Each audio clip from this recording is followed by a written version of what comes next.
Market లో invest చేసి మీ డబ్బులు డబుల్ చేసుకోవాలనుకుంటున్నారా? సుందరరామిరెడ్డి గారి లైవ్ సెమినార్ కి అటెండ్ అవ్వండి.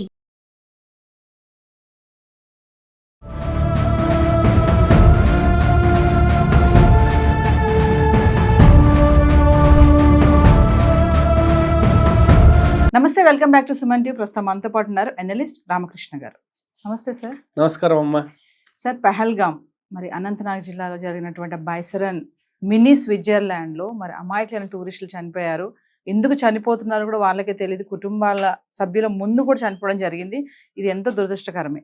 మరి సరే, మనం వెళ్ళి అక్కడ యుద్ధం చేయలేం కదా అనుకుంటారు చాలా మంది. మనం వెళ్ళి అక్కడ పోరాడలేం కదా అనుకుంటారు.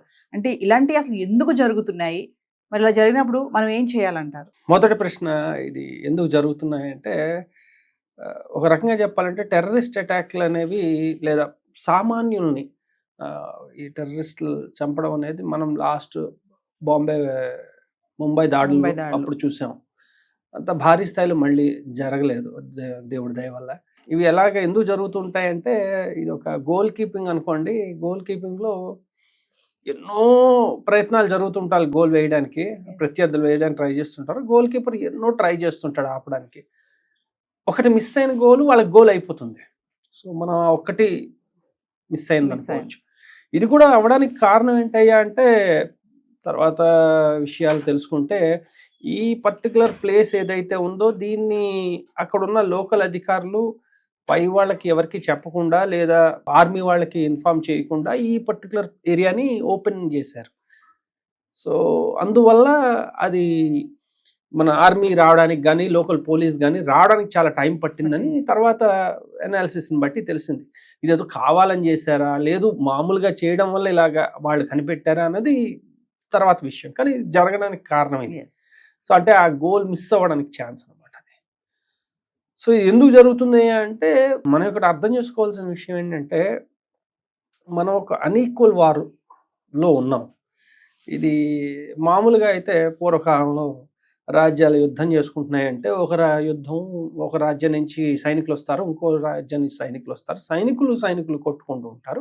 మీకు కావాలంటే హిస్టరీ మొత్తం చదువుకున్నా అక్కడ సైన్యం యుద్ధం చేసుకుంటుంటే ఇక్కడ పొలంలో హ్యాపీగా రైతులు పనులు చేసుకుంటూ ఉంటారు.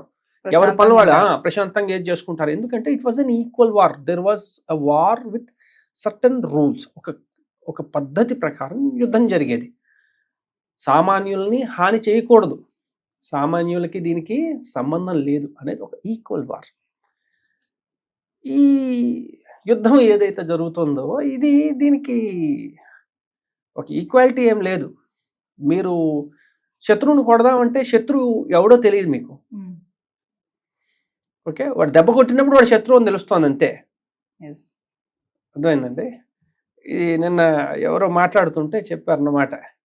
ఇది మీకు దోమలు వస్తున్నాయి, దోమలు బ్యాట్ పట్టుకుని చంపుతూ ఉన్నారు. అతనంతా చంపలేరు కదా, ఎక్కడ పడుకున్నారో వచ్చి కుట్టేసాయి. కుట్టినప్పుడు ఏ డెంగ్యూ మలేరియా వచ్చింది. మళ్ళీ ఏం చేస్తారు, సార్ అమ్మా ఒంట్లో బాగాలేదని చెప్పేసి ఇంటి నిండా నెట్లు వేస్తారు, మళ్ళీ కాయిల్స్ కాలుస్తారు, ఇంకేవో చేస్తారు. దానివల్ల చాలా ఇబ్బందులు పడుతూ ఉంటారు. బట్ స్టిల్ దోమలు వస్తూ ఉంటాయి. దోమలు చంపుకున్నంత కాలం దోమలు వస్తూనే ఉంటాయి. దోమలు ఎక్కడి నుంచి వస్తున్నాయి, చుట్టుపక్కల ఏముంది, దేని నుంచి వస్తున్నాయి అన్న దాన్ని కరెక్ట్గా మనం పట్టుకోవాలి. అయితే ఇక్కడ వచ్చిన పెద్ద సమస్య ఏంటంటే మనం పోరాడుతున్న యుద్ధం, ఈ పర్టికులర్ యుద్ధంలో ఎదురుగా ఉండేవాళ్ళు ఎవరు ఎందుకు తెలియదయ్యా అంటే ఎవరు తెలియకని కాదు, వాళ్ళని చెయ్యలేక. ఇప్పుడు లాస్ట్ టైం ఇలాగే పుల్వామా అటాక్ జరిగింది. పుల్వామా అటాక్ జరగగానే ఏం చేశారు, సర్జికల్ స్ట్రైక్ చేసాం. ఎంతమందిని చంపారు సరే నెంబర్లు తెలియదు, 150, 200, 300, 500 అనుకుందాం. 500 మందిని చంపేశారు. సరే, ఆగిపోయా టెర్రరిస్ట్ అటాక్లు, టెర్రరిస్ట్ ఇన్ఫిల్ట్రేషన్స్ ఆగిపోయా?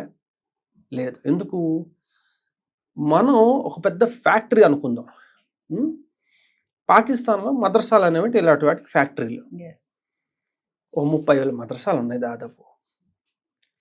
ప్రతి మద్రసా నుంచి సంవత్సరానికి ఒక్కడిని పంపించిన ఓకే 30,000 మంది తేలుతారు. ఎంతమంది చంపుకుంటూ కూర్చుంటారు మీరు వెళ్ళరు. వాడు వచ్చినప్పుడు అంటే వెయిట్ చేస్తున్నారు అనమాట. అలాగా ఎప్పుడు వస్తాడా, ఎప్పుడు చంపుదామా అని వెయిట్ చేస్తున్నారు అంతే. ఇది వచ్చిన పెద్ద సమస్య, అతి పెద్ద సమస్య.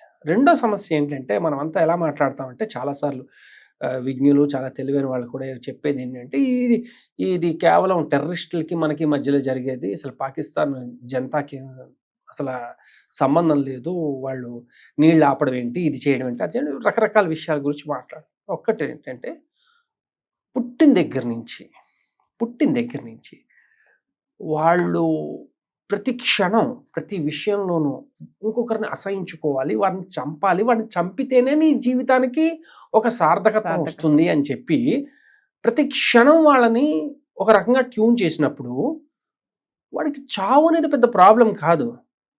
కాబట్టి మీరు వాడిని చంపుతున్నా వాడికి ప్రాబ్లం లేదు, అదొక కదా సమస్య. ఇప్పుడు ఎవరినైనా చంపితే వాళ్ళు చంపుతా అన్నారంటే భయపడ్డారంటే అనుకోవచ్చు.